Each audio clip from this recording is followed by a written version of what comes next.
Hello friends, इस video में मैं एक्सप्लेन करूंगा what is compile time polymorphism and what is run time polymorphism. तो सबसे पहले आपको अंडरस्टैंड करने की जरूरत है कि what is compile time polymorphism. Suppose करो अगर हमारे पास कोई क्लास है, उस क्लास के अंदर मैंने डिफरेंट मेथड डिफाइन कर रखे हैं। जब मैं उस क्लास का ऑब्जेक्ट बनाऊंगा और उसके मेथड को कॉल करूंगा तो वो डिसीजन जो होगा वो आपका कंपाइल टाइम पे होगा। और जो रन टाइम पॉलीमॉर्फिज्म होता है, सपोज करो हमने एक क्लास बना रखी है, उसके अंदर एक सेम मेथड है और हम एक अनदर क्लास बनाते हैं जो इनहेरिटेड है आपकी पेरेंट क्लास से। उसका डिसीजन आपका रन टाइम पे होगा कि वो पेरेंट क्लास के मेथड को कॉल करेगा या आपके चाइल्ड क्लास के मेथड को कॉल करेगा। So in compile time polymorphism, behavior of method is decided at compile time. Now अब हम compile time polymorphism in C# implement करते हैं। तो यहाँ पे मैं एक क्लास बनाऊंगा, उस क्लास का नाम रखूंगा मैथ ऑपरेशन और उसके अंदर मैं 3 मेथड बनाऊंगा जिनका नाम सेम होगा बट डिफरेंट पैरामीटर। इसको हम मेथड ओवरलोडिंग भी कहते हैं। तो यहाँ पे मैं एक क्लास बनाऊंगा पब्लिक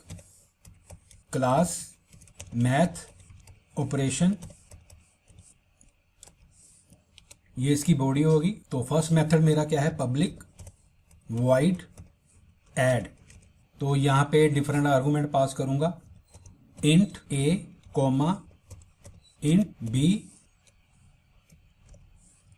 और अब हम इसका सम करेंगे ए प्लस बी। अब मैं अनदर फंक्शन बनाऊंगा जिसका नाम सेम होगा बट डिफरेंट पैरामीटर्स होंगे। यहाँ पे मैं बनाऊंगा डबल, और ये भी आपका क्या हो जाएगा डबल, और एक अनदर फंक्शन और मेथड बनाऊंगा, उसमें हम पास करेंगे स्ट्रिंग,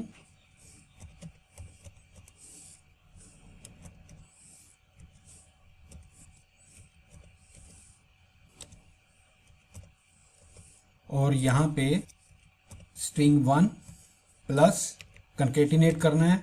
तो यहां पे मैं बीच में स्पेस दे दूंगा एंड प्लस स्ट्रिंग 2। तो यहां पे हमारे पास मेथड 1 हो गया, ये मेथड 2 हो गया और ये मेथड 3 हो गया। स्ट्रिंग के केस में क्या करेगा, वो आपके 2 स्ट्रिंग को कंकेटिनेट कर देगा। अब हम चलते हैं नीचे। तो ये सारे मेथड आपके मैथ ऑपरेशन क्लास के साथ बाउंडिंग है। तो this type of polymorphism is called compile time polymorphism. ये आपका कंपाइल टाइम पे डिसाइड लेता कि किस फंक्शन को कॉल करना है। Math operation object new math operation object dot add. अगर यहां पे मैं इंट पैरामीटर पास करूंगा तो वो इंट वाला मेथड को एग्जीक्यूट करेगा। यहां पे मैं डाल देता हूं 10, 20, कंट्रोल डी। अब अगर मैं यहां पे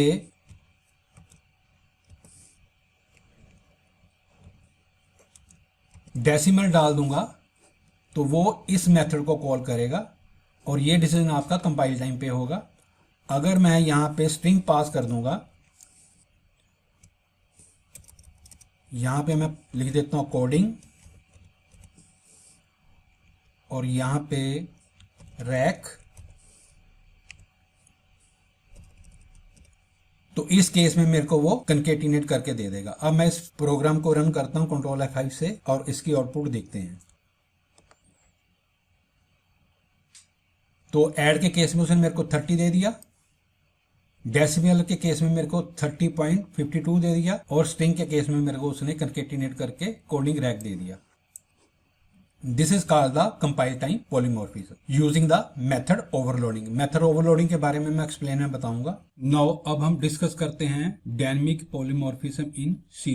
जो आपका डायनेमिक पॉलीमॉर्फिज्म होता है उसको हम रन टाइम पॉलीमॉर्फिज्म भी कहते हैं। In dynamic polymorphism behaviour of the method is decided at the run time, not at the compile time. जो आपके फंक्शन होते हैं they are bounded to the class at the compilation. अगर आपका function is executed from different class at runtime rather than bounded at the compile time, then it is called runtime polymorphism। तो जो आपका runtime polymorphism होता है उसके अंदर हम 2 कीवर्ड यूज करते हैं, एक होता है आपका वर्चुअल, एक होता ओवरराइड। बेसिकली ये हम यूज करते हैं इनहेरिटेंस के अंदर। अगर हमने कोई मेथड डिफाइन कर रखा है, अगर हमने उस मेथड की फंक्शनैलिटी को चेंज करना है तो then we override in the child class. Now अब हम इंप्लीमेंट करते हैं run time polymorphism in C# with the help of example. यहाँ पे मैं एक क्लास लेता हूं और उसका नाम है पेरेंट क्लास पब्लिक क्लास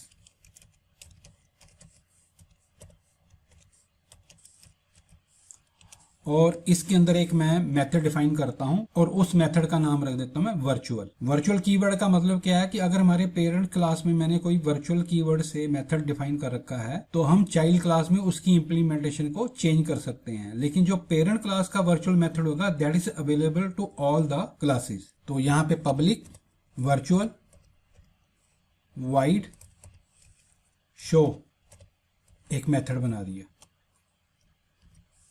और यहां पे console dot write line parent class show method. अब मैं एक चाइल्ड क्लास बनाता हूं, पब्लिक क्लास चाइल्ड क्लास,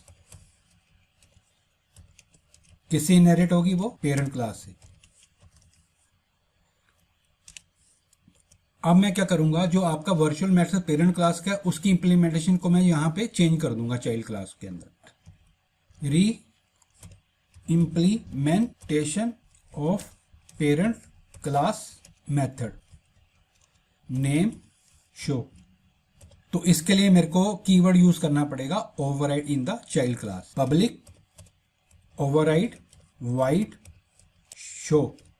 इसको मैं कॉपी कर लेता हूं।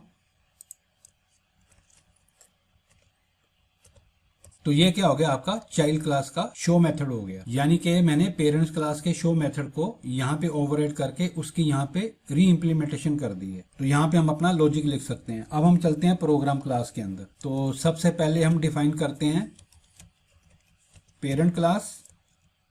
अब हमने पेरेंट क्लास के ऑब्जेक्ट को कॉल करना है, तो ये क्या होगा, पेरेंट क्लास डॉट शो। तो ये किसको कॉल करेगा, ये पेरेंट क्लास के मेथड को कॉल करेगा। अगर मैं कंट्रोल F5 से इसको रन करता हूं तो ये मेरे को पेरेंट्स क्लास का मेथड दिखा देगा। तो यहां पे पेरेंट क्लास शो मेथड को उसने कॉल कर लिया, बट मैंने इसकी इंप्लीमेंटेशन चेंज कर दी थी। अब मैं यहां पे चाइल्ड क्लास का ऑब्जेक्ट बनाऊंगा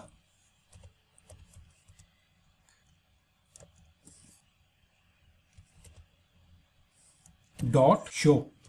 अब ये डिसाइड करेगा रन टाइम पे कि किस मेथड को कॉल करना है, not at the compile time, क्योंकि both method are same in parent class and the child class. तो यहाँ पे मेरे को दो आउटपुट देगा, एक आपकी देगा पेरेंट क्लास का जो शो मेथड है, और जो आपका रन टाइम पे डिसाइड हो रहा है शो मेथड वो आपका क्या है, चाइल्ड क्लास का।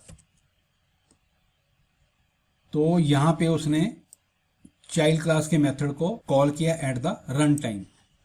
So this is called the runtime polymorphism in the C#.